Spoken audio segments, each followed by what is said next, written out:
এই শহরে আমার জন্ম, এখানে আমি বড় হয়েছি। সুতরাং এখানে যে ভালোবাসা আমাকে আমার শহরের মানুষরা দেখায়, আমি জানি না বাংলাদেশে অন্য কোনো বক্তা তার এলাকায় যে এই সম্মান পায়। সব বক্তা বলে ভাই নিজের এলাকায় আমাদের কোনো ভ্যালু নাই, দাম নাই, কিন্তু আমি বাংলাদেশের সবচেয়ে সম্মান, ভালোবাসা, মোহাব্বত আমি আমার জেলায় পাই। আমার মুরব্বীরা যারা এই যে যারা বসে আছেন, উনারা আমাকে এমনভাবে ইয়ে করেন, আমি লজ্জায় পড়ে যাই যে উনারা আমাকে এত বেশি স্নেহ আদর সম্মান করেন, আমার লজ্জা লাগে। কারণ ইনারা আমার চাচা, ইনারা আমার কেউ মামা, কেউ আমার মানে আব্বার সাথে চলাফেরা করে, আব্বার বন্ধু মানুষের সবাই আমার সবার ছোট আমি, কিন্তু তারা আমাকে এত মহব্বত করেন। এটা আমার জন্য একটা বিশাল পাওনা যে আমার শহরের মানুষরা আমাকে ভালোবাসে, আলহামদুলিল্লাহ। আমি রিক্সা নিয়ে যাই, পিছনে মোটরসাইকেল নিয়ে, ছেলেরা প্রথমে কনফিউশনে থাকে যে সাইফুল্লাহ ভাই এটা, পরে এসে জিজ্ঞাসা করছে ভাই আপনি সাইফুল্লাহ? বললাম হ্যাঁ। বলছে ভাই একটু রিক্সা দাঁড়ান, উনি মোটরসাইকেল নিয়ে আধা কিলোমিটার আসছে যে আপনার সাথে একটু মুসাফা করব। তো এইটা আমার কি এমন যোগ্যতা আছে অথচ এই মানুষ আমাকে ভালোবাসা দেয়, আলহামদুলিল্লাহ। বাজারে গেছি মাছ কেনার জন্য, মাছওয়ালারা যারা কোটে না কোটে, এদের মধ্যে হিন্দু কিন্তু অনেক আছে, খেয়াল করছেন আপনারা? হিন্দুরা মাছ কোটে, হিন্দুগুলা সব নামে আসছে, এসে বলতেছে হুজুর হাত তো মাখা, কিন্তু এই জায়গায় একটু হাত দিয়ে দেন। বললাম কেন? কয় আপনার ওয়াজ না শুনে আমার ঘুম হয় না। যা সাংঘাতিক! তোমার নাম কি? করছে দেবাশিস বিশ্বাস। আল্লাহ যেন ওদেরকে হেদায়েত দেয়, বলেন আল্লাহুম্মা। এইভাবেই কোনো একদিন হেদায়েত এসে যেতে পারে, ঠিক কিনা? ছোট্ট ছোট্ট কথায় হেদায়েত হয়। খালেদ বিন ওয়ালিদ রাদিয়াল্লাহু তাআলা আনহু বিরাট বড় বীর ছিলেন, জানেন তো না? বিরাট বীর ছিলেন, কিন্তু জানেন খালেদ বিন ওয়ালিদ রাদিয়াল্লাহু তাআলা কিভাবে ঈমান আনছেন? ইন্টারেস্টিং ইতিহাস আছে ওনার ব্যাপারে। নবীজি সাল্লাল্লাহু আলাইহি সাল্লাম খালেদ বিন ওয়ালিদের যে বড় ভাই, সে আগে ঈমান এনে ফেলছে, ও মদিনায় চলে আসছে। পুরা মক্কা মদিনার থেকে এসে বদরের ওহুদের যুদ্ধে মুসলমানদেরকে কচুকাটা করে 70 জনকে মারে মক্কায় চলে গেছে। খালেদ বিন ওয়ালিদ না থাকলে ওই দিন মুসলমানদেরকে হারাতে পারতো না, কেননা উনি কৌশলে ওই গিরিপথ দিয়ে উনি ঢুকছিলেন। মুসলমানরা যখন মনে করছে জিতে গেছে, যেই লোকটা নবীজির সাহাবীদেরকে হত্যা করে চলে গেছে, নবীজি তার বড় ভাইকে একদিন ডেকে বলছেন যে খালিদের কি এখনো সুদিন ফিরবে না? ও কি দেখতেছে না ইসলামের জয় জয়কার? কতই না সুন্দর হতো যদি খালিদ ঈমান গ্রহণ করত। কাকে বলছেন নবীজি? খালিদ রাদিয়াল্লাহু তাআলা বড় ভাইকে। খালিদ রাদিয়াল্লাহু তাআলা বড় ভাই চিঠি লিখছে, কোড আনকোড, তুই তাদেরকে মেরে গেছিস, তুই তাদেরকে রক্ত ঝরাই গেছিস, অথচ মুহাম্মদ মুস্তাফা সাল্লাল্লাহু আলাইহি সাল্লাম তুই তো দেখতেছিস চারিদিকে বিজয় কেমন, অল্প দিনের মধ্যে মক্কা বিজয় হয়ে যাবে। ওই নবী বলছে খালিদ যদি ঈমান আনতো কতই না ভালো হতো, আর কতদিন সে অসত্যের উপরে থাকবে। এই চিঠি পেয়ে খালেদ বিন ওয়ালিদ সব ছেড়ে দিয়ে মদিনায় এসে নবীজির কাছে ঈমান গ্রহণ করছে। ভালোবাসা দিয়ে ঈমান হয়, দূরে ঠেলে দেওয়া হয় না। আমি এই জন্য আপনাদের কাছে বলতে চাই, আমি কথা বলার অবস্থায় নাই আপনাদের কাছে, তারপরেও যতটুকু পারি ধীরস্থিরভাবে নির্ধারিত একটা প্রসঙ্গে অল্প একটু কথা বলবো।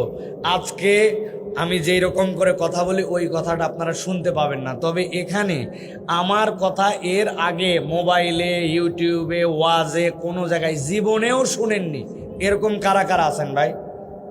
খুব কম, যে জীবনে কোনোদিন আমার কথা শোনেন নাই। ফার্স্ট 1, 2, 3 জন লোক পাওয়া গেছে, আলহামদুলিল্লাহ। এই 3 জন কিছু কথা শোনেন, বাকিরা জানে যে সাইফুল্লাহ কিভাবে কথা বলে। আপনারা জানেন না ভাই? অনেকেই নতুন করে গরম কথা বলা শুরু করছে। গরম মানে কি বলতেছে? হক কথা বলতেছি। আর আমি বলছি হক কথা এই 3 মাস 5 দিন নয়, বিগত 10 বছর অনবরতভাবে এই হক কথা মেম্বার থেকে বলতেছি। কাউকে আল্লাহর দয়ায় ভয় করে কথা বলি নাই, কাউকে গুণে কথা বলি নাই।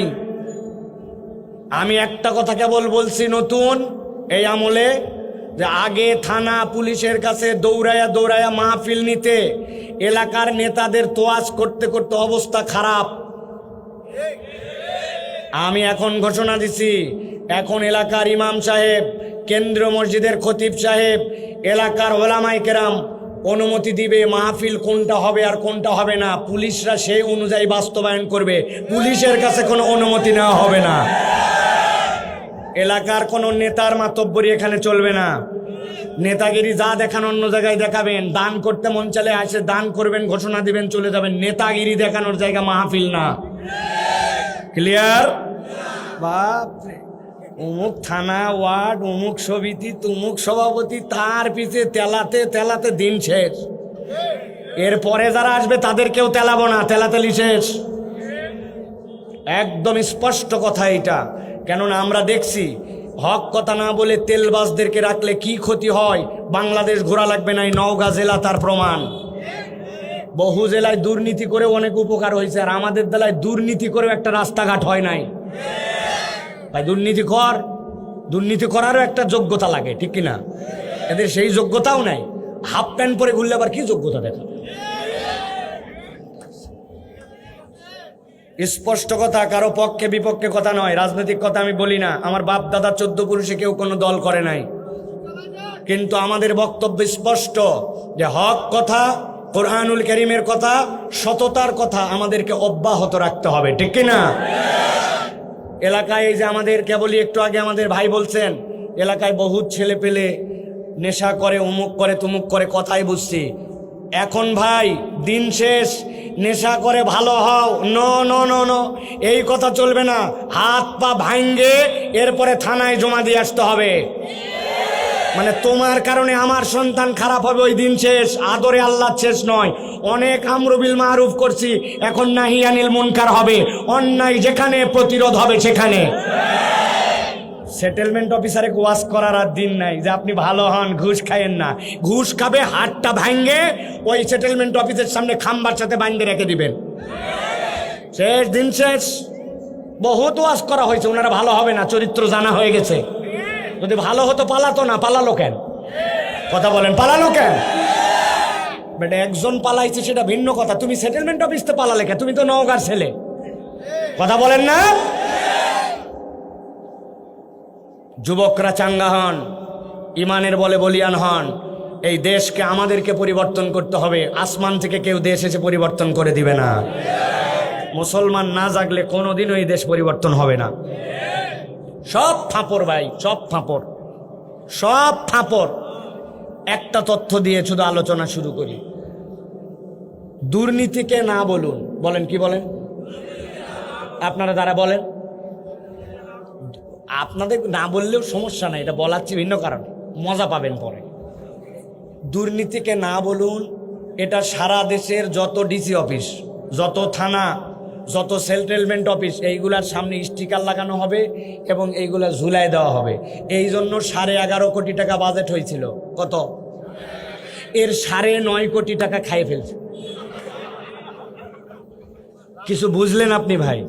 তাহলে এই দুর্নীতিকে না বলুন, এই কথার যদি 9.5 কোটি টাকা খাওয়া হয়, তাহলে আমাদের এলাকায় একটা কথা আছে, শস্যার মধ্যেই ভূত, তাড়াবেন কি দিয়ে? ঠিক কিনা ভাই? কারণ পরিবর্তনটা কেমনে হবে ভালো করে বুঝতে হবে প্রিয় ভাইরা। পরিবর্তনটা এই সকল ফাঁপড়বাজি কথা দিয়ে হবে না। জিজ্ঞাসা করি আপনাদের কাছে, বলেন, একদম একটা মুখ বন্ধ রাখবেন না, আমি আস্তে কথা বলতেছি, আপনারা জোরে বলবেন। এই যে আদানি গ্রুপের সাথে আমাদের যে চুক্তি করে, যেটা একটা অসম চুক্তি, কোনো পাগল আধা পাগলও করবে না, কিন্তু সেই চুক্তি কেমনে হয়েছে আল্লাহ কেবল জানে। যেইটার বিদ্যুৎ পাই না, টাকা দেওয়া লাগে, সব দেওয়া লাগে। আমাদের বক্তব্য হচ্ছে ভাই, যারা এই কাজটা করছে এরা কি শিক্ষিত না অশিক্ষিত? এরা কি অশিক্ষিত, মূর্খ, পড়ালেখায় 5 ফেল, না শিক্ষিত? বুঝে কথা বলেন। মিয়া যেগুলো সচিব হয়েছে এগুলো অশিক্ষিত? ওগুলো কি ইন্টারমিডিয়েট পাস দিয়ে গেছে? বিসিএস করা লাগেনি? এই যে রাস্তার যেগুলো হচ্ছে, যে জায়গায় দেওয়ার কথা ছিল ভালো ভালো পাথর, ওই জায়গায় দিছে 2 নম্বর ইট। যে জায়গায় দেওয়ার কথা ছিল বিটুমিন, ওই জায়গায় দিছে পোড়া মোবিল আর কেরোসিন। আর যে জায়গায় দেওয়ার কথা ছিল মোটা মোটা বাঁশ, ওই জায়গায় দিছে কি দিছে? ও বাবা, ওই জায়গায় বাঁশ দেওয়ার কথা ছিল না। আমি একটু টেস্ট করে দেখলাম আপনাদের অবস্থা কি। ওই জায়গায় দেওয়ার কথা ছিল রড, দিছে কি? জি না, বাঁশের দাম আছে, কঞ্চি দিছে, কাবারি কাবারি। হ্যাঁ, এবার জিজ্ঞাসা করি, বলেন এই যে যারা দিল এরা কি অশিক্ষিত না শিক্ষিত? পড়ালেখা জানে না জানে? তাহলে এই কাজ করলো কেন? তার মানে বোঝা গেল এই শিক্ষা শিক্ষিত হলেও এটা সুশিক্ষা হয় না। এদের মধ্যে দুনিয়াবি নানান ধরনের ইনভেস্টিগেশনের ভয় থাকলেও আল্লাহর ভয় তাদের অন্তরে নাই। আমি বহুদিন আগে পাসপোর্ট অফিসে গেছিলাম পাসপোর্ট করার জন্য, মেয়াদ শেষ, পাসপোর্ট এখন করা লাগবে, পকেটে কিছু প্রস্তুতিও নিয়ে গেছে। আমাকে একজন বলছে পকেটের প্রস্তুতি থাকলে কাজ হয় না, সারা কাজ হয় না, যাও। যাই হোক বললাম, ভাই আমার হজে যাওয়া লাগবে, 6 মাস মেয়াদ নাই, পাসপোর্ট তাড়াতাড়ি করা লাগবে, খালি ঘুরি, ওই আমাকে খালি ঘুরাই। বললাম কি হলো ভাই? এই টেবিল ওই টেবিল ওই টেবিল এই টেবিল অনেক করে। বললাম ভাই প্রস্তুতি আছে, লাগলে বলেন। তাও কিছু বলে না। অনেকক্ষণ পরে বলছে দোতলার থেকে হুজুর নিচতলায় চলেন। এখন দোতলার থেকে যখন নিচতলায় নামতেছি, এক সিঁড়ি নামার পর একটা ল্যান্ডিং আছে, ওই ল্যান্ডিং দিয়ে যখন নিচে নামবো আরেকটা সিঁড়িতে, ওই ল্যান্ডিংয়ের ওই জায়গায় এসে বলতেছে হুজুর কিছু ছাড়েন। আমি বললাম এই ব্যাক কল, এটা দেওয়ার জন্য তো আমি আধা ঘন্টা ধরে রেডি, তুমি এত ঘুরাইয়া ঘুরাইয়া ঘুরাই আমাকে এই জায়গায় আসে। বলতেছে হুজুর এই বিল্ডিংটি সিসি ক্যামেরা নিয়ন্ত্রিত, তবে ক্যামেরায় আমরা চেক করে দেখছি এই একতলার দোতলার মধ্যে এই সিঁড়ির জায়গাটা ধরে না, ওই জায়গায় ক্যামেরা ফেল, এই জন্য ওই জায়গায় খায়। ওই বেটা যদি জানতো যে আল্লাহ বলছেন কিরামান কাতিবিন ইয়ালামুনা মা তাফআলুন, বান্দা তুই সিসি ক্যামেরা ফাঁকি দিলে কি হবে, তোর কানদের মধ্যে ক্যামেরা অটো ফিট করা আছে, এই ভয় যদি হৃদয়ে থাকতো জীবনে দুর্নীতি করত? বুঝে বলেন করত? তাহলে আমাদের পলিসিতেই ভুল আছে, আমাদের গোড়াতেই গন্ডগোল আছে, ঠিক কি না? আপনি জায়গা মতো মলম দিচ্ছেন না, না দিলে আপনার কেমনে কাজ করবে?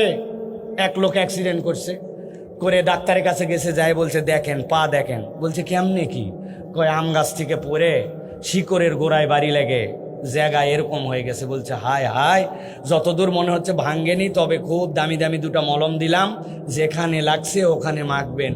ওই লোক খুশি হয়ে চলে আসছে। আসার পরে 3 দিন পর আবার গেছে, পার ধরে না, পা হাত দিয়ে উঁচু করে নিয়ে যায়, ডাক্তার কি মলম দিলেন? 2টা বলিছেন মাখতে, 6টা শেষ করেছি। তাও বলছে কোথায় লাগাইছিলেন দেখি?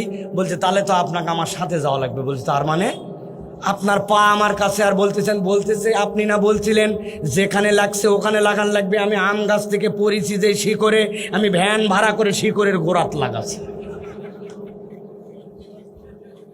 হাসানোর জন্য বলি নাই, কোরআন আমাদের কাছে আছে, শরীয়ত আমাদের কাছে আছে, আল্লাহ রাসূলের বিধান আমাদের কাছে আছে, কিন্তু যেই জায়গায় মাখানো লাগবে ওই জায়গায় আমরা মাখাতে রাজি নয়।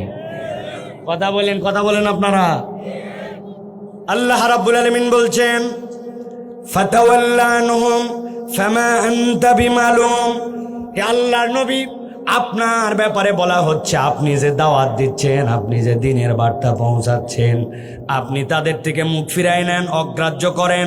কেননা আপনি যে হকের দাওয়াত দিচ্ছেন এটা সত্য, তারা শুনুক আর না শুনুক, তারা মানতে চাক আর না চাক, কোরআন আল্লাহর পক্ষ থেকে সত্য। অতএব আপনাকে আল্লাহ বললেন ওরা যদি শুনতে না চায় আপনার তেল মাখানোর দরকার নাই, আপনি তাদের থেকে মুখ ফিরাই নেন।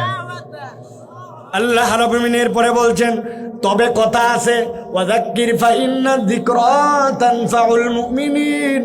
হে আল্লাহর হাবিব, আপনি তাদেরকে স্মরণ করাতে থাকেন, বারবার মনে করাই দেন।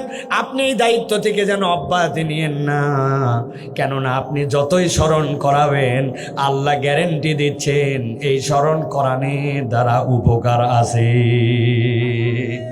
এমন মানুষ এখানে আছে হয়তো কোরআন পছন্দ করতেন না, আজকের দিনে এমন মানুষও আছেন, অনেকেই বলে মাহফিল করে কি হবে? আমি বলি বেটা মাহফিল করে বিরাট কাজ হবে। একজন বলছে আমাকে কি কাজ হবে বুঝান? আমি বললাম আমার কাছে সাক্ষ্য আছে, আমার কাছে প্রমাণ আছে।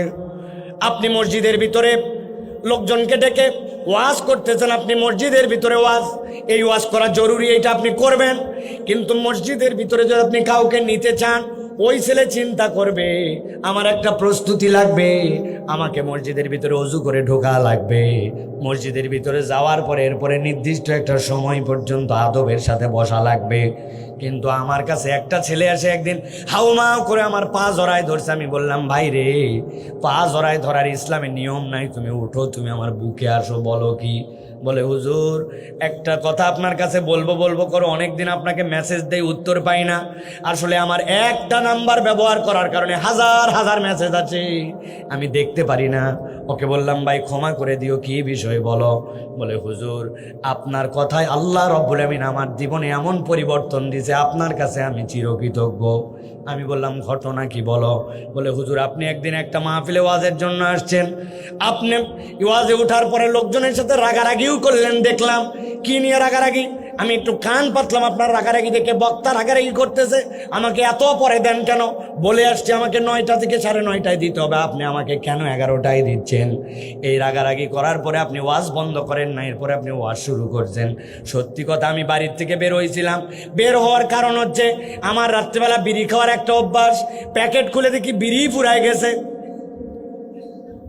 দোকানে বিড়ি কেনার জন্য গেছি, বিড়ি নেওয়ার পরে প্রস্তাব লাগছে, এক গাছের গোড়ায় দাঁড়ায় প্রস্তাব করে দিয়েছি।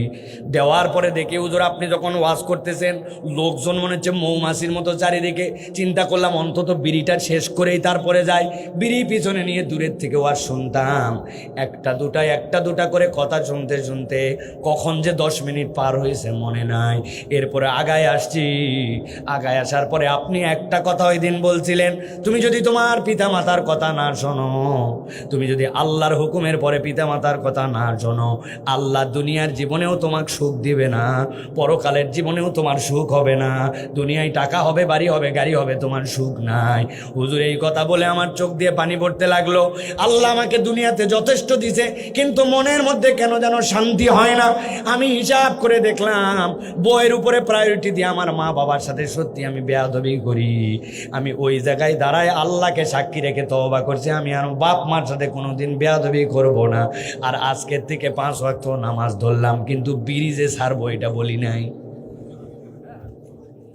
যা সত্যি তাই কথা। কিন্তু হুজুর আমি 1 দিন 2 দিন করে নামাজ পড়তে শুরু করলাম, করার পরে নিজের কাছেই খারাপ লাগে। আমি যখন দাঁত ঘুষে ঘুষে পরিষ্কার করে যখন আমি নামাজে দাঁড়াই, সালাম ফিরানোর সময় ডান কাত হলে দেখে আমার কান্দের থেকে আমার বিড়ির গন্ধ আছে। তখন চিন্তা করলাম আমার পাশের লোক তো নিশ্চয় আমার গায়ের থেকে গন্ধ পায়, গন্ধের মধ্যে থাকলে গন্ধওয়ালার গন্ধ কম লাগে। মুরগির বাজারে প্রথমে ঢুকতে যায় মনে হবে বাপরে ঢুকাই যাবে না, কিন্তু ভিতরে ঢুকে যখন মুরগি খুঁজতে শুরু করেন গন্ধ নাই, ঠিক কিনা? আসলে কি গন্ধ নাই না আছে? কিন্তু আমার নাকের সাথে অ্যাডজাস্ট হয়ে গেছে, ঠিক কিনা? ওই ছেলে বলল, হুজুর বাপ মায়ের কাছে তওবা করে মাপ চাইছি আর নামাজ ধরছি, আল্লাহ সাক্ষী রাখে বলতেছে আমার জীবন পরিবর্তন হয়ে গেছে।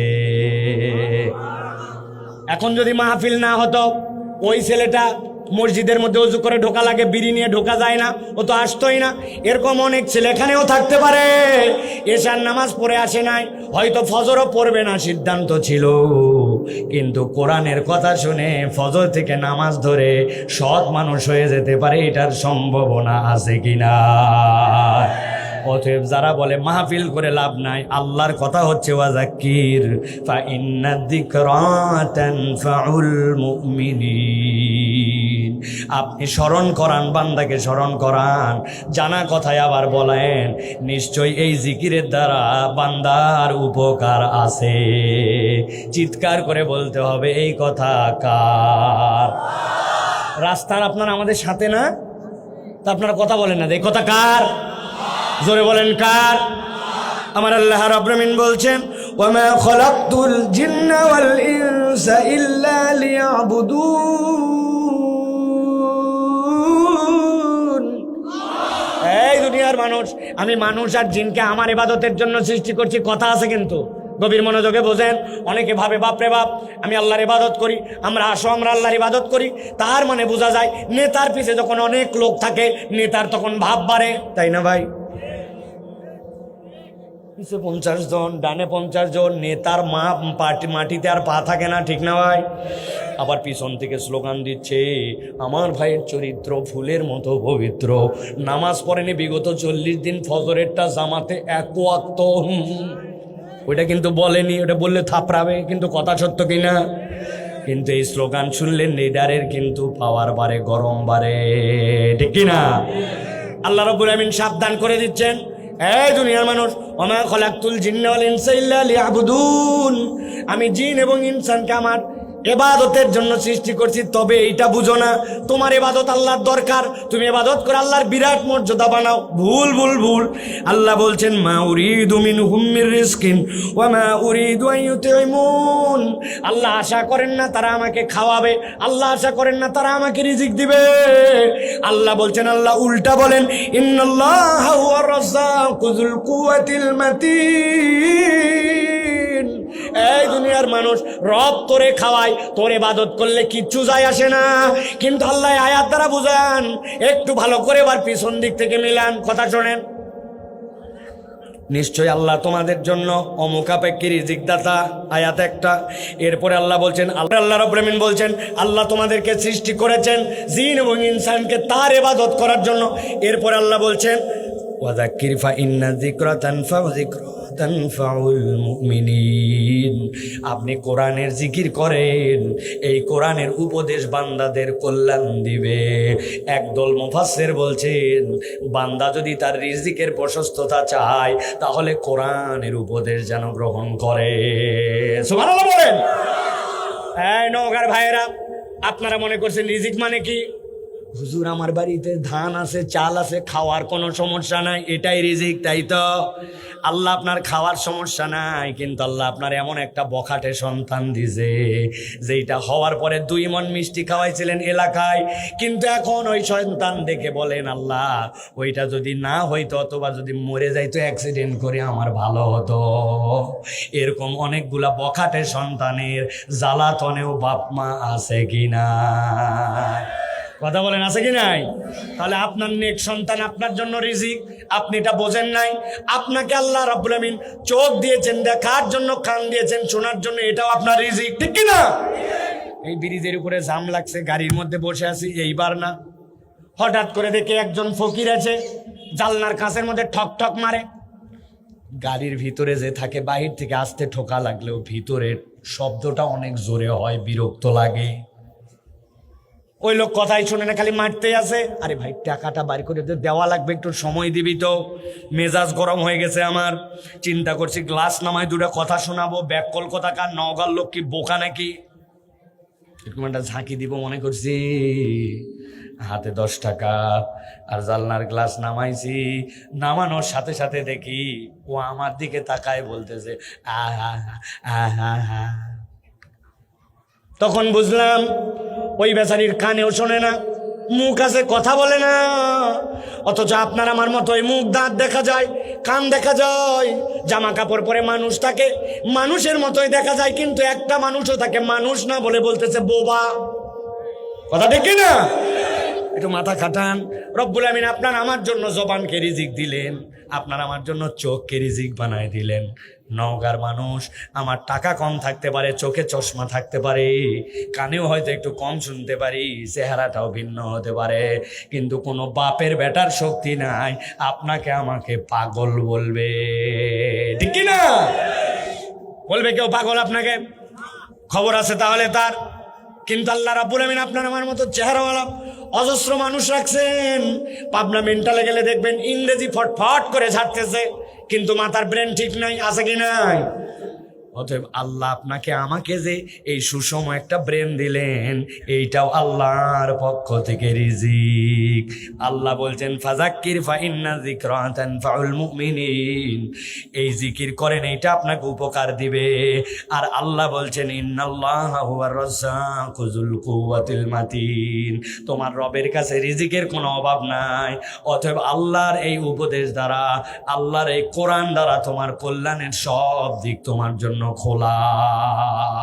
সুবহানাল্লাহ। আপনাদের কষ্ট হচ্ছে ভাই শুনতে? খারাপ লাগতেছে আপনাদের? আমি কিন্তু অনেক পরিশ্রম করে কথা বলছি, আমি কিন্তু বলে আসছি আমি 30 মিনিট বলে চলে যাব, এর বেশি আমি বলতে পারবো না।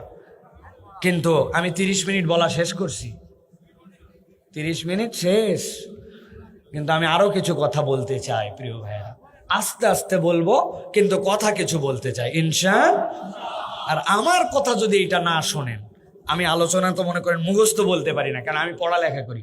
এই অসুস্থতার মধ্যেও পড়ছি, খানিকক্ষণ পড়ে লিখে তারপরে আপনাদের কাছে আসছি। এই জন্য আমার মুখে যদি এই কথা না শোনেন, তাহলে আর এর আগে আর কথা শোনেন না। এটা এই কথা আপনি শুনে যাবেন ইনশাআল্লাহ প্রিয় ভাইয়েরা। তো আমি আপনাদের কাছে মানে আমারও তো শরীর চলতেছে না, সেই হিসাবে আমি অল্প সময়ের একটু কথা বলতে চাই। তবে আপনাদের কাছে জানতে চাই, আপনারা আছেন কি নাই? হাত তোলেন একটু, টান টান। আছেন আপনারা? আচ্ছা, এর মধ্যে যাদের বয়স 40-এর নিচে তারা হাত নামান। 40-এর নিচে যারা, হাত নামাই ফেলেন, নামাই ফেলেন 40-এর নিচে।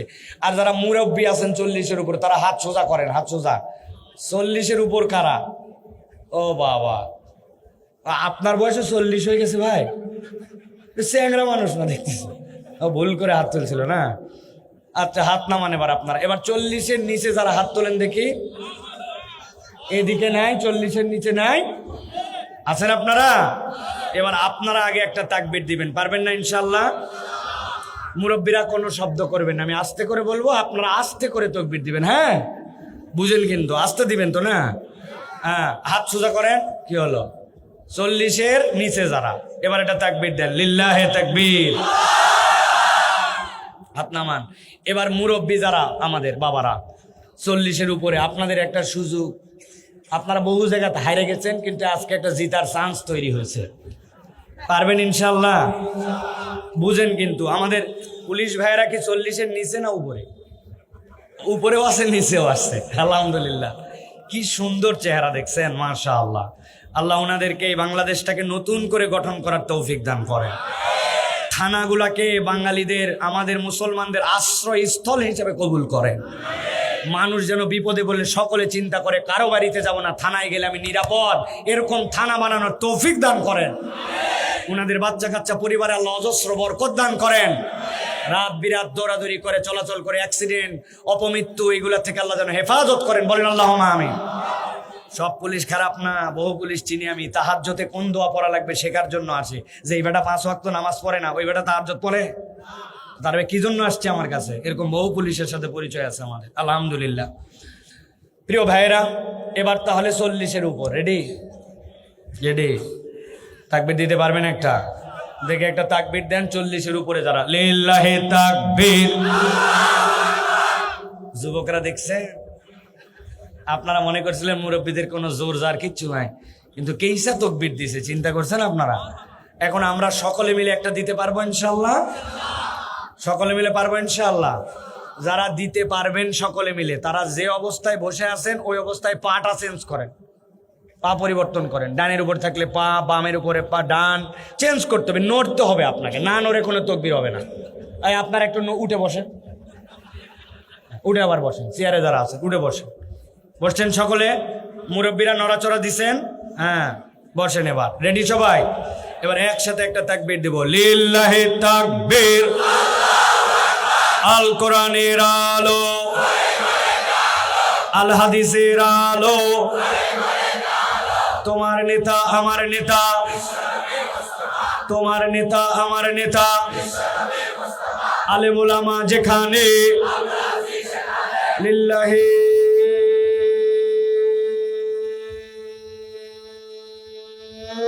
তাকবীর। এর মধ্যে কারা কারা তাকবীর দিন না এবার হাত তোলেন। আমি একজনকে চিনছি, আমি চাইলে দেখাই দিতে পারবো, তাকে লজ্জা পাবেন, আমি তার দিক তাকালাম না। সব জায়গায় এই পার্টি আছে, আপনি যত পাম দেন গিলবে না। আছে না ভাই? তাকবীর, আল্লাহ, এইটুকু বলে না রে ভাই, কি অবস্থা আপনাদের এখানে? আজকে যা লোক হয়েছে, গত 3 দিন আগে রংপুরের মাহফিলে এই পরিমাণ স্বেচ্ছাসেবক ছিল। আপনি মনে করতেছেন একে লোকে মাখামাখি হয়ে গেছে, তাই না? অনেক লোক এলাকায় আছে, ওরা চিন্তা করছে সব ওয়াজ আমাদের জানা আছে, ঠিক না ভাই? এতই জানা আছে ওয়াজ। আমি তো মাঝে মাঝে বলি, খালি যদি ধরা হয় সানার মধ্যে যে আল্লাহ বলছে ও তাআলা জাদ্দুকের মানে বলছি ইমাম সাহেব জানে। আরে ইমাম সাহেব তো জানবেই, তো আপনি যে আপনার নামাজ পড়েন আপনি জানেন না কেন? বুঝলে সব জানা লাগে না। তো ঠিক আছে, ছানার অর্থ না হয় না জানে পার পাইলেন, আপনি তো গোসলের ফরজ করছে বহু আগে শিখেছি। কি শিখলেন? গোসলের ফরজ কি কি করছে, কি আবার কোয়া লাগে? লুঙ্গি, বদনা, গামছা। বাবা, আছে কি না? যারা আবার জোরে আছে বললেন, আপনারা খুশি হয়েন না। আপনাকে যদি আবার বলা হয় নামাজের ভিতরে কয় ফরজ, বাইরে কয় ফরজ, চাচা বলবে তোর বাপের বিয়া ছিনু রে, এত বড় বেয়াদব ক্যাঙ্কা করে তুই হলু। আছে না ভাই? উনার কিছু শিখানোই যাবে না, উনি বাপের বিয়ের উদাহরণ দেয়। বল, আমি মাঝে মাঝে বলি, এই ভাই, একটা ওয়ার্ল্ড একাদশ গঠন করতে হবে, সারা পৃথিবীর বেস্ট 11টা প্লেয়ার নিয়ে এরপরে আপনাকে একটা টিম বানান লাগবে। পারবেন? বলছে পারবো না মানে মেসি বাদ দেওয়া যাবে না, যতই বয়স হোক। আছে না ভাই? উনি দুনিয়ার প্লেয়ারের নাম জানে, বাপ রে বাপ।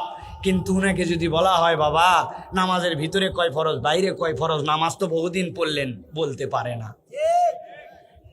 আশারায়ে মুবাশশিরা 10 জন সাহাবীর নাম বলতে পারে না। আছে না ভাই? এটা বলতেছে এই জন্য, কাউকে ছোট করার জন্য না, অথবা এরকম ভাবারও কারো কারণ নাই যে আমি সব বিদ্যা একেবারে হুজুর সব জানে আসছে। আমারও ল্যাকিংস আছে, আমাদেরও ল্যাকিংস আছে, কিন্তু এই দ্বীনি মাহফিলে আসা উচিত অন্তত কিছু ল্যাকিংস আমাদের দূর করার জন্য, ঠিক কি না? বাবা শোনো, এই যে তুমি সামনে যায় বসো, তো বিদ্যা লাগবে জোরে জোরে। এখানে বসবে, বসো, চুপ করে বসে থাকো। হ্যাঁ, 100 টাকা নিবে, এই ফুল নাও, এই ফুল নাও, আর 100 টাকা দিব। 100 টাকা দিয়ে যায় বাদাম খাবে, কিন্তু কোনো ডিস্টার্ব করবে না, একবারে পিটন লাগাবো। মুসলমানের এক কথা ব্যাককল, এত কথা বল। ধরো, চলে যাও, ডান হাতে, ওই হাতে না, আগে আগে খাই আসো, যাও। আচ্ছা বসো, ঠিক আছে বসো। আলহামদুলিল্লাহ বলেন। এই জায়গায় আমিও বসতে পারতাম, এমন কোনো যোগ্যতা আমার নাই যে আল্লাহর কাছে এমন কোন আমল করছে এই জায়গায় আল্লাহ আমাকে না বসে এখানে বসাইছে। অথবা আল্লাহর কৃতজ্ঞ হয়ে বলেন আলহামদুলিল্লাহ। হয়নি, হৃদয় থেকে বলেন, আস্তে বলেন, কিন্তু মন ভরে বলেন, আল্লাহ তুমি আমারে যে হালতে রাখছো আমি সন্তুষ্ট, আলহামদুলিল্লাহ। প্রিয় ভাইরা, আমরা আজকে কোরআনুল কারীম থেকে একটু আলোচনা শুনবো। আমি 4টা আয়াতে কারিমার উপরে অল্প সময় একটু কথা বলবো। এই আয়াতে কারিমা 4টা দ্বারা আল্লাহ রাব্বুল আমিন আমাদের জীবনে অনন্য একটা বার্তা রেখেছেন। সেই বার্তা শুনে আমরা বাড়িতে যাব ইনশাআল্লাহ। দাঁড়াই থাকেন, কোনো আপত্তি নাই, কিন্তু যেতে পারবেন না, ঠিক তো? বসা লোকেরা চাইলে যেতে পারবেন, দাঁড়ানো ভাইদের যাওয়ার কোনো সুযোগ নাই। আছেন তো আপনারা? এই যে ডানে ডানে ডানে আছেন ভাই, এতক্ষণ দাঁড়ায় থাকতে পারবেন? নেন, ঠিক আছে, যান, আমরা দাঁড়ায় থাকেই শুনি। আপনারা একটু মিডিয়ার লোকেরা দেখায় দিয়েন যে নওগাঁর লোক দাঁড়ায় থাকেও 2 ঘন্টা ওয়াজ শুনে, পারবেন না ইনশাআল্লাহ? এই মিলন ভাই কই যায়? আছে, ঠিক আছে। প্রিয় ভাইয়েরা, তাহলে চলেন আমরা সকলে তাফসীরের মধ্যে একটু প্রবেশ করি। বিতাড়িত শয়তান থেকে আশ্রয় প্রার্থনা করে সমস্বরে দাঁড়িয়ে থাকি, বসে থাকি, দূরে থাকি, কাছে থাকি, আমরা সকলে একসাথে পড়ি আউযু বিল্লাহি মিনাশ শাইতানির রাজিম বিসমিল্লাহির রাহমানির রাহিম واتل عليهم نبأ الذي آتيناه آياتنا فانسلخ منها فأتبعه الشيطان فكان من الغاوين। আল্লাহ রাব্বুল আলামিন বলছেন, ও আমার হাবিব, আপনার প্রতি নির্দেশনা দেওয়া হলো, আল্লাহ রাব্বুল আমিন দায়িত্ব দিলেন, ও আমার হাবিব আপনি তেলাওয়াত করেন, আপনার উম্মতের কাছে তেলাওয়াত করে করে একটা বার্তা পৌঁছায় দেন। রাসূলুল্লাহ সাল্লাল্লাহু আলাইহি ওয়াসাল্লামের প্রতি আয়াত অবতীর্ণ যখন হলো, সাহাবায়ে কেরাম নবীজির মাধ্যম দিয়ে জানার চেষ্টা করলেন কোন ঘটনা এত ইম্পর্টেন্ট, কোন ঘটনায় এত বেশি দাগ কেটেছে যেইটা আল্লাহ রাব্বুল আমিন নবীকে বললেন, নবী এই গল্পটা আপনি আপনার উম্মতের কাছে করে দেন। কোরআনের মধ্যে আল্লাহ বলতেছেন আপনি এটা আবার তিলাওয়াত করে তাদেরকে জানান। আর যেইটা কোরআনে একবার তিলাওয়াত হয়ে গেছে এইটা কিয়ামত পর্যন্ত মানুষের জন্য আল্লাহর পক্ষ থেকে বিধিবিধান হিসেবে গুরুত্বপূর্ণ বার্তা হিসেবে কোরআনে রয়ে গেছে। হযরতে আব্দুল্লাহ ইবনে মাসউদ বলছেন আল্লাহ রাব্বুল আমিন মূলত এইখানে যেই ব্যক্তির কথা বলেছেন তিনি ছিলেন বালআম ইবনে আদি। তিনি কখনো নবীজির যুগের মানুষ ছিলেন না, তিনি ছিলেন হযরতে মূসা আলাইহিস সালামের যুগের মানুষ। হযরতে আব্দুল্লাহ ইবনে আমর বলতেছেন না, আল্লাহ রাব্বুল আমিন মূলত উমাইয়া ইবনে আবি সালতের কথা বলেছেন। আর হযরতে আব্দুল্লাহ ইবনে আব্বাস বলছেন বালআম ইবনে আবারের কথাই বলা হোক আর উমাইয়া ইবনে আবি সালতের কথা বলা হোক, কিন্তু এই বার্তাটা কিয়ামত পর্যন্ত যত মানুষ আসবে এর হুকুমের মধ্যে যারা পড়ে যাবে আল্লাহ সকল মানুষকে মেনশন করেছেন। আল্লাহ রাব্বুল আমিন কি বলছেন চলেন সামনে আগাই। আল্লাহ বলছেন হে নবী আপনি তেলাওয়াত করেন তাদের কাছে নাবা আল্লাযী, ওই গল্পটা ওই ঘটনাটা আতাইনাহু আয়াতিনা, আমি আমার এক বান্দার কাছে আল্লাহর পক্ষ থেকে আমার পক্ষ থেকে আয়াত দিয়েছিলাম, আমার পক্ষ থেকে তার প্রতি বিশেষ অনুগ্রহ দিয়েছিলাম। হযরতে আব্দুল্লাহ ইবনে মাসউদ বলছেন বালআম ইবনে আবারকে আল্লাহ কি নিয়ামত দিয়েছিল জানো নাকি? মূসা আলাইহিস সালামের কওমের এই ব্যক্তি এমন লোক যেই লোক আল্লাহর কাছে কেবল হাত তুলে দোয়া করতে দেরি 1 সেকেন্ড দেরি হতো না, তার দোয়ার সাথে সাথে কবুল হতো। সুবহানাল্লাহ। এমন ব্যক্তি আল্লাহর কাছে যে সাবজেক্টে দোয়া করছে সেই সাবজেক্টে দোয়া কবুল হয়ে গেছে। বালআম ইবনে আবারের কাছে লোকজন আসলো, লোকজন আসার পরে বলল বালআম তুমি তো জানো কিছুদিন আগে মূসা নামে একজন লোক আসছে এই জায়গাতে, আসার পরে সে নিজেকে পয়গম্বর দাবি করেছে, পয়গম্বর দাবি করে এখন কিন্তু সে এই জায়গাতে তার বহুত অনুসারী বানাচ্ছে।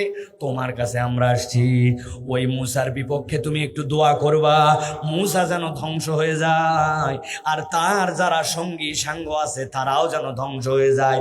আমাদের সমাজের মধ্যে ফেরাউনের বিপক্ষে কি একটা ফিতনা তৈরি করতেছে, অতএব এই ফিতনাটা যেন নির্মূল হয়ে যায়। বালআম বললেন না না এই দোয়া করা যাবে না, কেননা আমি জানি এই লোকের যে সকল নিদর্শন এইগুলা নিদর্শন স্বাভাবিক নিদর্শন নয়, হয়তোবা তিনি আল্লাহর পয়গম্বরী, আমি অতএব তার বিপক্ষে কোনো দোয়া করতে পারবো না। লোকজন এবার দ্বিতীয় কৌশল নিল, দ্বিতীয় বুদ্ধি কি করলো, দ্বিতীয় বুদ্ধি করে তাকে বলতে শুরু করলো আরে বেকুব তুমি কি মনে করছো আমাদের ভালোর জন্য আমরা তোমাকে বলতেছি এই কথা? না না না, আজকে তোমার কাছে আমরা আসতেছি বিপদে পড়লে হাদিয়া দিচ্ছি, তোমার দোয়া নিচ্ছি, কিন্তু একই বনের মধ্যে যদি 2 বাঘ হয়, মূসাও যদি এখানে হিট করে যায়, তোমার কাছে কে আসবে ব্যাককল? তোমার ভালোর জন্য আমরা আসছি। বালআম এই কথা শুনে প্রলুব্ধ হয়ে গেল। এরপরে আল্লাহ বলছেন সে আল্লাহর কাছে ফরিয়াদ করলো রব মূসাকে তুমি তার সঙ্গী সাথী সহ ধ্বংস করে দাও। যেই নাই দোয়া করছি রব্বুল আলামিন 1 সেকেন্ড দেরি করেন নাই, আল্লাহ তার প্রতি ইলহাম করে জানাই দিয়েছেন আজকের থেকে তুমি যা যা দোয়া করবে আর কোনো দোয়া তোমার কবুল হবে না, তুমি আল্লাহর নেককার বান্দাদের থেকে বদকার বান্দাদের তালিকাভুক্ত হয়ে গেছো। ভালো করে খেয়াল করেন আল্লাহ রাব্বুল আলামিন বলছেন আল্লাযী আতাইনাহু আয়াতিনা ফানসালাকা মিনহা, তার কাছে আমার নিদর্শন দিলাম কিন্তু ফানসালাকা মিনহা সেখান থেকে নিজেকে সরাই নিল, ঘুরাই নিল, নিজের মুখ ফিরাই নিল। সাথে সাথে আল্লাহ বলছেন তার 2 নম্বর দোষ কি ছিল জানো? ফাতবাউ শাইতান ফাকানা মিনাল গাওয়িন। আল্লাহ বলছেন এই বান্দা, যেই বান্দা আল্লাহর দেওয়া আয়াত থেকে নিজেকে ঘুরায় নেয়। দুনিয়ার মানুষ 2 ধরনের হয়, মানুষ মানুষকে বকা দিয়ে বলে এই শয়তানি করিস কেন তুই, বলে কি না ভাই? তার মানে কি শয়তান একটা কাজ করে আপনি তার অনুসরণ করলে মানুষ বলে তুই শয়তানি করিস কেন? কিন্তু আল্লাহ উল্টা কথা বললেন, আল্লাহ বললেন যেই না আল্লাহর আয়াত থেকে সে নিজেকে সরাই নিল ফাতবাহু শাইতান, শয়তান সুযোগ হিসাবে গ্রহণ করে নিল। ওই ব্যক্তি তখন শয়তানের অনুসারী নয়, বরং শয়তান তার অনুসরণ করা শুরু করলো। ছোট্ট একটু উদাহরণ দেয় ভালো করে বুঝবেন। আমাদের নওগাঁর যে নদী, নদীর ধার দিয়ে বাউন্ডারি দিছে, বোল্ডার দিয়ে দিয়ে বাঁধ দিছে, দেয় নাই ভাই? উপর দিয়ে রাস্তা আছে, ওই পার দিয়ে হেঁটে যাওয়া যায়। সুন্দর করে রাস্তা আছে, একটা ছোট বাচ্চার পেশাব চাপছে। পেশাব চাপার পরে চিন্তা করছে অত নিচে যায় নদী থেকে পেশাব করবে, উপর থেকেই প্রস্রাব করে দেয়। যেই না উপরে উঠে বসে প্রস্রাব করতেছে, এখন বোল্ডারগুলো এইরকম করে ঢাল, কিন্তু বোল্ডারের কোনায় দিকে উঠে গেছে, এই জায়গায় খাজরায় গেছে, এই জায়গায় উঠে গেছে, এরকম হয় না ভাই? কোনার সাথে কোনা মিলে নাই, ধাক্কা ধুক্কা লাগে কোনা ক্ষয়ে গেছে, আছে কিনা? এখন উপর থেকে প্রস্রাব করতেছে, প্রস্রাব গড়ায় গড়ায় যায়, কিন্তু যেতে যেতে যেই জায়গায় গর্ত আছে ওইগুলো আগে ভরে, ভরে ভরে যদি ওই জায়গা ফুল হয় তাহলে ওভারটেক করে করে নিচে যায়, ঠিক কিনা? কথা বুঝেন কিন্তু। ঠিক আবার একটা লোক ওই দিক দিয়ে হয়তো একটা বার ধরে সুন্দর করে 2 বারে করে দুধ নিয়ে যাচ্ছে। আল্লাহর কি কাম, পা উসলাই গেছে, পা পিছলাই গেছে, পিছলাই সব দুধগুলা পড়ে গেছে বাঁধের মুখে। এখন দুধ উপর থেকে নিচের দিকে গড়ায় গড়ায় যায়, কিন্তু কোনা যেগুলা ভাঙ্গা ওইগুলার মধ্যে দুধ আগে ভরবে, তারপরে নিচে যাবে, ঠিক কিনা? তাহলে এই যে ফাঁকা, এই যে কণা, এইটা হয় দুধ দিয়ে ভরবে অথবা এইটা মুদ দিয়ে ভরবে, কিন্তু জায়গা ফাঁকা থাকবে না উপর থেকে যদি আপনি ছাড়েন। আল্লাহ বলছেন খেয়াল করো, আল্লাহর বিধান থেকে তুমি যদি মুখাপেক্ষী মুখ ঘুরায় নাও, আল্লাহ বলছেন তাহলে 1 নম্বর অপরাধ। ফানসালাকা মিনহা, তাই আল্লাহর বিধান থেকে নিজের মুখকে ঘুরায় নিয়েছে। আল্লাহর আয়াত ছিল স্পষ্ট, সেখান থেকে নিজেকে ফিরায় নিয়েছে। আর 2 নম্বরে কি তার? 2 নম্বর হচ্ছে ফাতবাহুশ শাইতান। আমার দিকে খেয়াল করেন, ফাতবাহুশ শাইতান, সে শয়তানের অনুগামী হয়ে গেছে। আল্লাহ রাব্বুল আমিন বলছেন ফাকানা মিনাল গাওয়িন।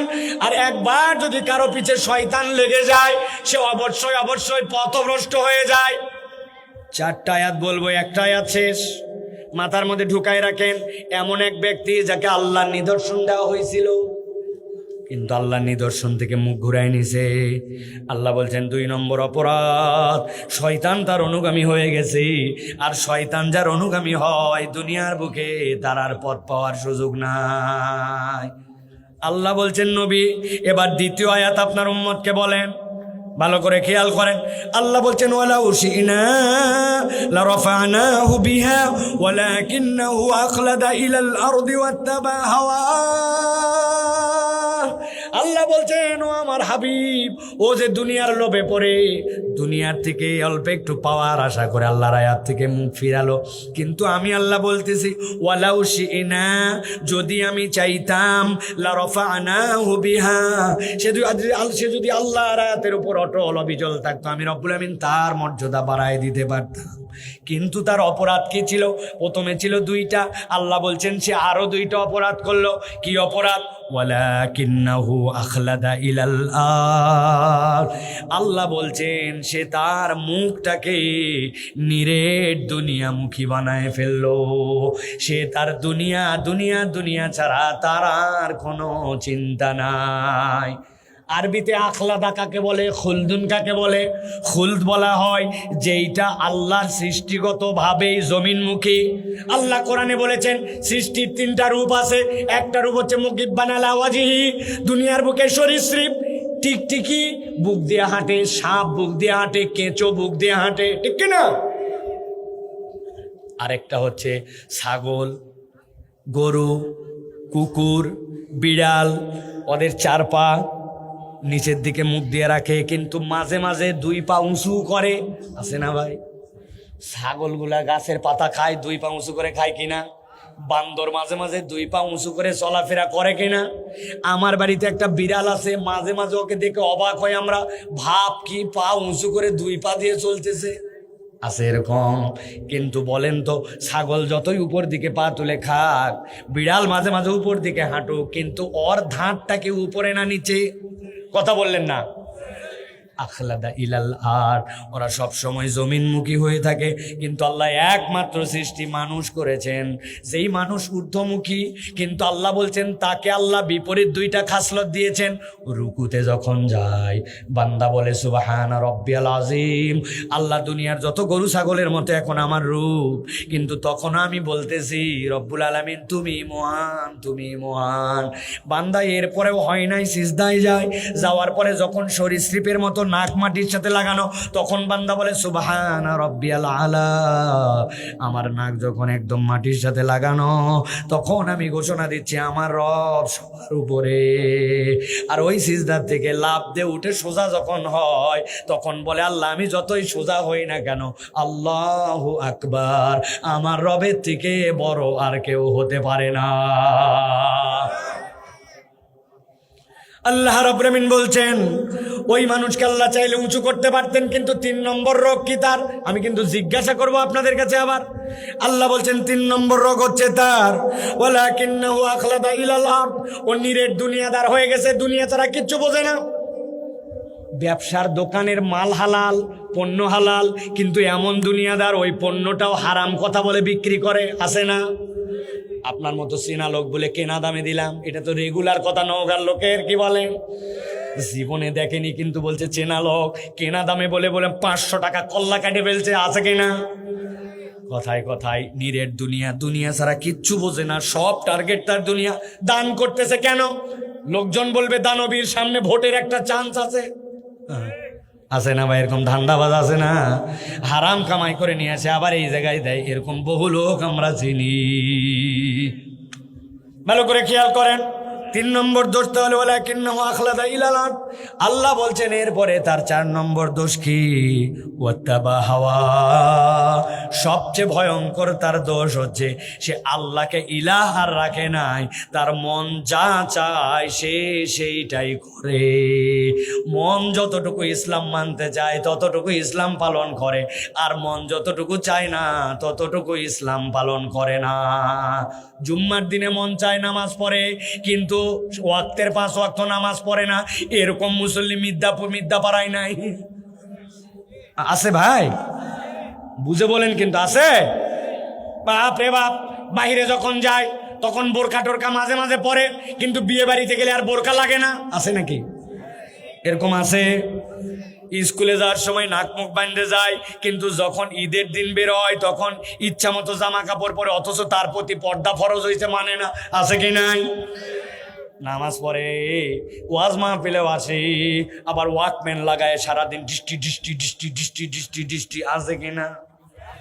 বাম কানের মধ্যে লাগায় টাইম পাস করতেছে আর সুন্দর করে সময় পার করতেছে। আল্লাহ হারাম করছে, কিন্তু নামাজের সময় নামাজে যায়, কিন্তু গানের কথা শোনে, অসভ্যতা করে, অন্যায় করে, মিথ্যা কথা বলে। এরকম মুসলমান আছে কিনা একটু আওয়াজ দিয়া বলে। আমার আল্লাহর কথা আমার কথা নয়, গভীর মনোযোগ খেয়াল করেন, আসল কথা সামনে আসতেছে। তাহলে আমরা আবার একটু হিসাব মিলাই। আল্লাহ 4টা অপরাধের কথা বললেন। 1 নম্বরে ফানসালাকা মিনহা, রাগ তো আল্লাহর আয়াত, আল্লাহর হুকুম, ওটা সবগুলা মানা যায় না এখন, এই পার্টির লোক। 2 নম্বরে শয়তান তার অনুগামী, শয়তানের অনুসরণ করে বেড়ায়, শয়তানি তার ধর্ম এখন। 3 নম্বরে নিরেট দুনিয়াদার হয়ে গেছে, আল্লাহর জন্য যা করে ওটাও দুনিয়ার স্বার্থে করে। লোকে কি বলবে, বয়স হয়ে গেছে ওই জন্য দাড়ি রাখছে, লোকের কথাই দাড়ি, কিন্তু এর আগ পর্যন্ত যৌবনে যখন দাড়ি ফরজ হয়েছে দাড়ি রাখে নাই, আছে না নাই? নেতা হয়ে গেল, মানুষের নামের আগে ল্যামড়া শ্যামড়াদের আগে আলহাজ, তোর নামের আগে নাই। চিন্তা করছে ঠিকই তো, অন্তত পোস্টারে নাম গেলে যেন আলহাজ আসে, ওই জন্য হজ করে আসছে। এরকম নেতাও আমরা চিনি। আবার নিজের টাকায় করে নাই, সরকারি টাকায় হজ করতে যায় প্রত্যেক বছর। আল্লাহর দয়ায় এইবার আমরা বন্ধ করছি, একটা লোকও সরকারি টাকায় হজে যাবে না, একজনও না। ভালো করে খেয়াল করেন। তাহলে 3 নম্বর হচ্ছে জমিনমুখী, অনেকের কাছে কথাগুলো কষ্ট লাগতে পারে, খেয়াল করেন। 4 নম্বর মন পছন্দ জিন্দেগি, আমার যতটুকু পছন্দ হয় ততটুকু ইসলাম মানি। এবার আল্লাহ কাজের কথায় আসতেছেন, বলছেন নবী এমনি এমনি এদের কথা বলতে বলি নাই, আমি আল্লাহ এবার আপনার উম্মতের এই গুণ যদি কারো থাকে তাদের ব্যাপারে একটা ফাইনাল কথা বলতে চাই। আল্লাহ বলছেন ফামাসালুহু কামাসালিল কালব ইন তাহমিল আলাইহি ইয়ালহাস আও তাতরুকুহু ইয়ালহাস যালিকা মাসালুল কওমিল্লাযীনা কাল্লাবু বিআয়াতিনা ফাকসুসিল القصص لعلهم يتفكرون আল্লাহ বলছেন যদি কারো এই 4 গুণ থাকে, নবী আপনি বলে দেন তার উদাহরণটা আল্লাহর কাছে কুত্তার মতো। কার মতো বলেন? সকলের মধ্যে বলেন, কুকুরের মতো বলেন। আপনারা, আমার মেয়ের সাথে মিল আছে আপনাদের। আমি মাঝে মাঝে কুত্তা বললে আমার মেয়েরা বলে না বাবা কুত্তা বলা যাবে না, কুকুর বলতে হবে। কুত্তা শুনতে একটু খারাপ শোনায়, তাই না ভাই? ভালো করে বোঝেন। আল্লাহ বলছেন ফামাসালুহু কামাসালিল কালব, তোমার যদি এই 4 অপরাধ থাকে আল্লাহর কাছে তোমার সাথে কুত্তার চরিত্রের মিল আছে। কেন আল্লাহ কুত্তার কথা বললেন? কুকুর বিরাট খারাপ প্রাণী, তাই তো না? কুকুর বিরাট নাফরমান প্রাণী, তাই নাকি? না, অনেক মানুষের থেকে কুকুর বিশ্বস্ত, ঠিক না? আর আপনি ঠিক না বললে কি হবে? আমি নিজে জানি। আমি আমার ঢাকায় বাসার নিচে নামছি, নামার পরে দোকানে একটু চা খেতে বসছি। চা খেতে বসার পরে আমার আবার চায়ের মধ্যে বিস্কুট চুবাই খেতে ভালো লাগে। আপনারা খান নাকি ভাই? বিস্কুট আবার কি? বিস্কুট হচ্ছে এনার্জি বিস্কুট। 2 প্যাকেট খুলছি, 3 পিস থাকে। চা সামনে রাখা, বিস্কুট একটা বের করছি, চুবাই হচ্ছি। এমন সময় একজন বলছে, আরে সাইফুল্লাহ ভাই আপনি এই দোকানে? আসসালামু আলাইকুম। ওয়ালাইকুম আসসালাম রহমতুল্লাহ। এই যে ওয়ালাইকুম আসসালাম বলছি, 3 সেকেন্ড বাইরে গেছে, বিস্কুট তুলে মুখে দিব, দেখিনি বিস্কুট ধসে পড়ে গেল।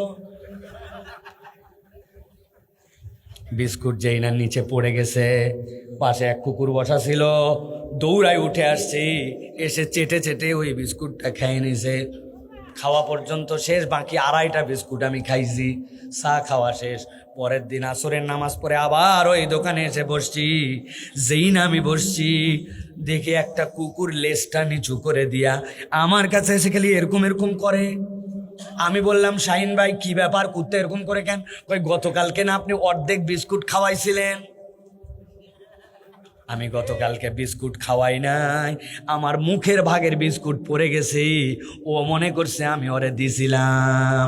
ও ওই বিস্কুটটার কৃতজ্ঞতায় পরের দিন লেজ নামায়া মাথা দিয়া দিয়া কৃতজ্ঞতা জানায়। আর অনেক মানুষকে সারা জীবন আপনি উপকার করছেন, সুযোগ পাইলে আপনাকে সাপের মতো বিষ দিয়ে দংশন করে। আল্লাহ রাব্বুল আলামিন তাহলে কেন বললেন ফামাসালুহু কামাসালিল কালব? এই লোকগুলার উদাহরণ হচ্ছে কুকুরের মতো। আল্লাহ বলছেন আমি আল্লাহ জানালাম, ইন তাহমিল আলাইহি ইয়ালহাস আও তাতরুকু ইয়ালহাস যালিকা মাসালুল কওমিল্লাযীনা কাযযাবু বিআয়াতিনা।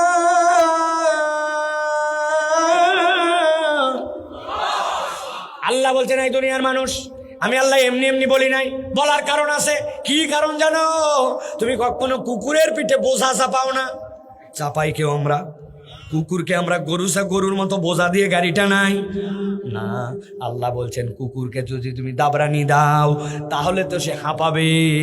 আবার কুকুরকে যদি তুমি দাবরানি না দাও, কুকুর স্বভাব চরিত্রগত ভাবে অস্থির, ঠিক কিনা? অনেক বড় তাফসির আছে কুকুর কেন হাঁপায়, এটা নিয়ে মুফাসসিরদের ব্যাখ্যা আছে। আধুনিক বিজ্ঞান একটা কথা বলেছে, সেটা হচ্ছে যেই সকল প্রাণী নাক দিয়ে নিঃশ্বাস নিয়ে তার অক্সিজেন ফুলফিল হয় না, মুখ দিয়েও নিঃশ্বাস নিতে হয়, তারা হাঁপায় বেশি। কেননা কুকুরের নাকের মধ্যে আল্লাহ এমন ধরনের কতকগুলা লালা দিয়েছেন যেইটাতে সুগন্ধ শুঁকতে পারে, সে ওই লালা বেশি থাকার কারণে কুকুর নাক দিয়ে প্রপার নিঃশ্বাস নিতে পারে না, মুখ দিয়ে অক্সিজেন নিতে হয়। যারা মুখ দিয়ে অক্সিজেন নেই তারা অস্থির হয়, এই জন্য কুকুর অস্থির। আপনি খেয়াল করলে দেখবেন কুকুরকে কোনো দাবরানি দেন নাই, মোড়ের মধ্যে চুপ করে কুকুর শুয়ে আছে, রাত্রেবেলা 1টা 2টা বাজে, কিন্তু কুকুরের দিকে তাকালে দেখবেন মাঝে মাঝে লেজ নড়ে, খান নড়ে, আছে না ভাই? আমার রব্বুল আমিন কি বললেন তাহলে? আল্লাহ বলছেন কুকুরকে যদি দাবরানি দাও তাও অস্থির, না দাবরানি দিলেও অস্থির। আমি আল্লাহ বললাম ও মানুষ, তোমার জীবনে যদি 4টা চরিত্র থাকে, 1 নম্বরে আল্লাহর আয়াত জানার পরেও তুমি যদি অস্বীকার করো, মানতে না চাও, পণ্ডিতি খাটাও, 2 নম্বর শয়তান যদি তোমার অনুগামী হয়, 3 নম্বর নিরেট দুনিয়াদার হয়ে যাও, দুনিয়া ছাড়া কিচ্ছু বোঝো না। দোকানটা বন্ধ করে নামাজে চলেন, কই কেবল ব্যবসা জমছে, ঈদের সময় রাগ, পরে নামাজ পড়া যাবে, আছে না? দাড়িওয়ালা পাঞ্জাবি টুপি পরে বিসমিল্লাহ বলে ঢুকছে, ওই লোক নামাজ পড়ে না, আছে কিনা? ওর কাছে ব্যবসায়ী তখন একদম টপে চলে গেছে ব্যবসা। আল্লাহ বলছেন ও যদি নিরেট দুনিয়াদার হয় আর 4 নম্বর মন পছন্দ জিন্দেগি গঠন করে, আল্লাহ কি বলছে, রাসূল কি বলছে, থোড়াই কি আর আমার যতটুকু লাগে ততটুকু মানি আমি।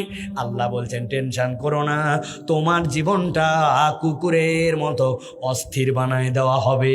তুমি দুনিয়াতেও টাকা পয়সা বাড়ি গাড়ি সম্পদ ইজ্জত দেখবে যে এইগুলা আছে, কিন্তু এইগুলা একটাও তোমাকে সুখ দিবে না, আর পরকালের জিন্দেগিটাও তোমার জন্য লাঞ্ছনার হবে।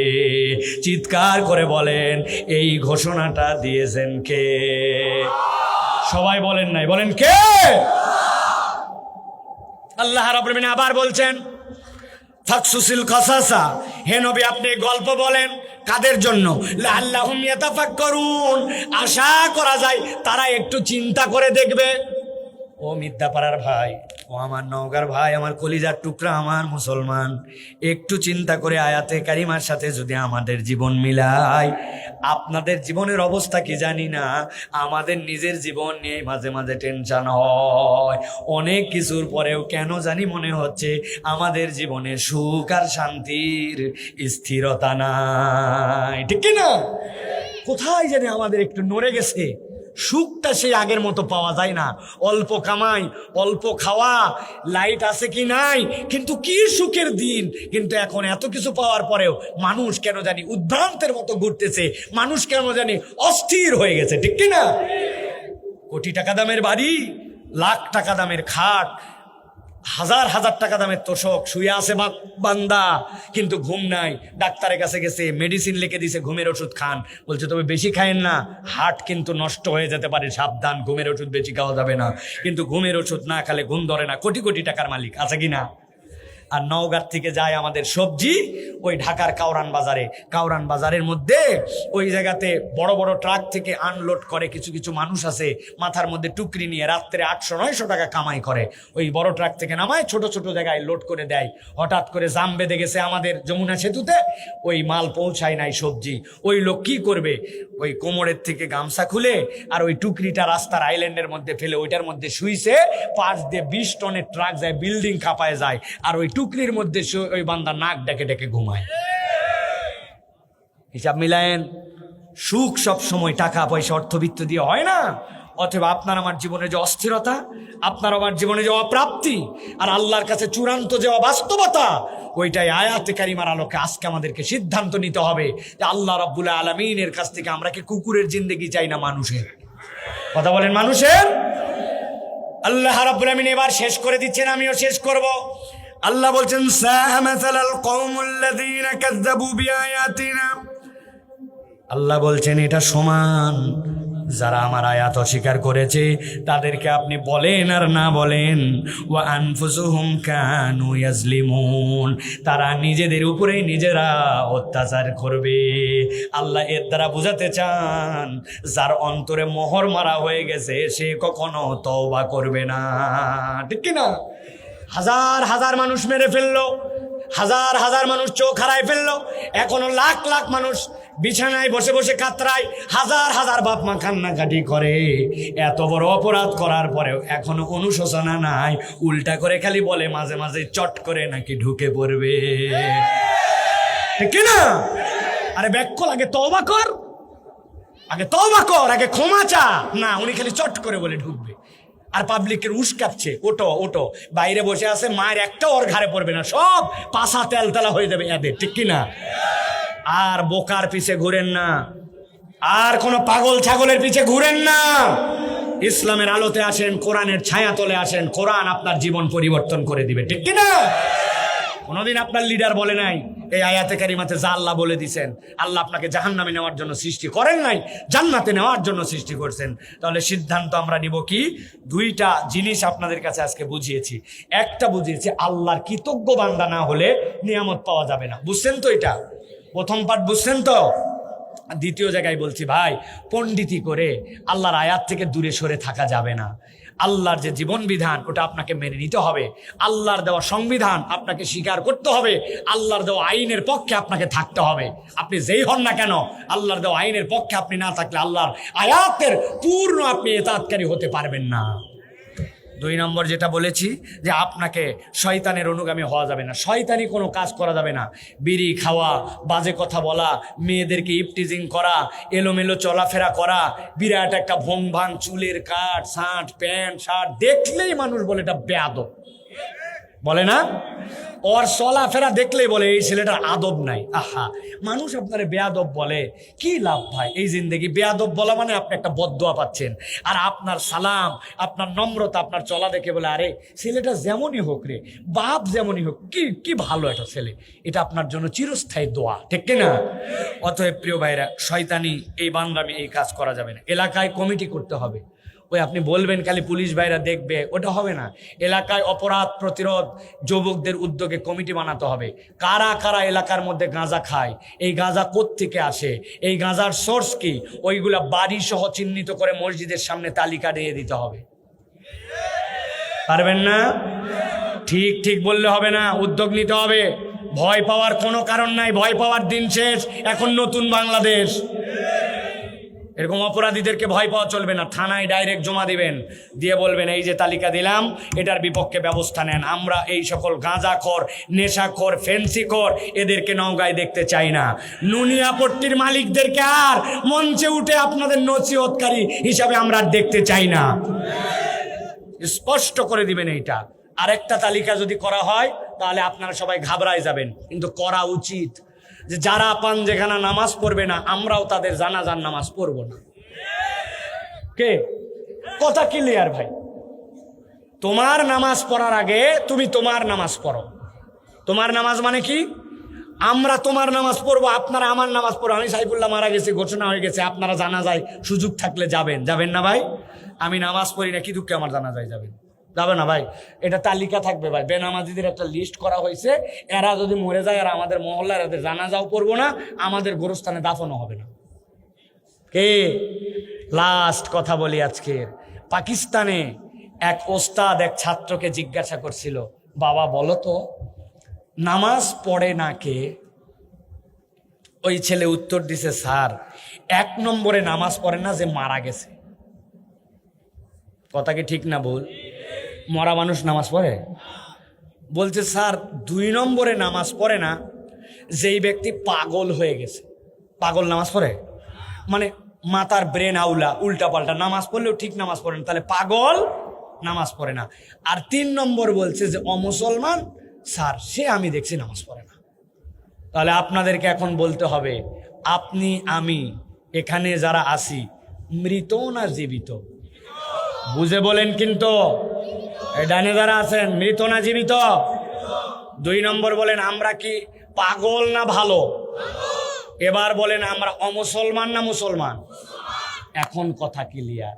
যে নামাজ পড়বে না সে কি হয়? পাগল, না হয় মরা, না হয়।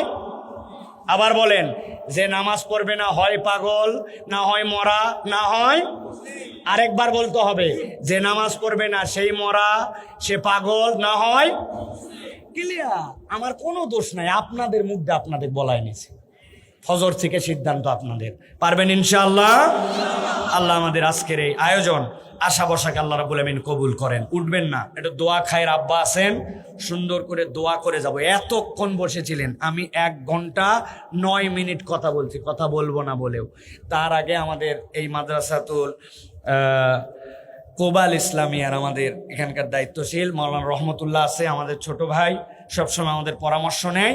সে 1-2 মিনিট আপনাদের কাছে একটা শুভেচ্ছা জানাবে, এরপরে আব্বা দোয়া করবেন, আমরা চলে যাব তার মধ্যে কাজ দেই, সূরা ফাতিহা পড়েন একবার, সূরা ইখলাস পড়েন 3 বার। হাত ধরেন, এমন ধরে পড়েন। সূরা ফাতিহা পড়েন আউযুবিল্লাহি বিসমিল্লাহ সহ একবার, সূরা ইখলাস 3 বার, দরুদ শরীফ একবার।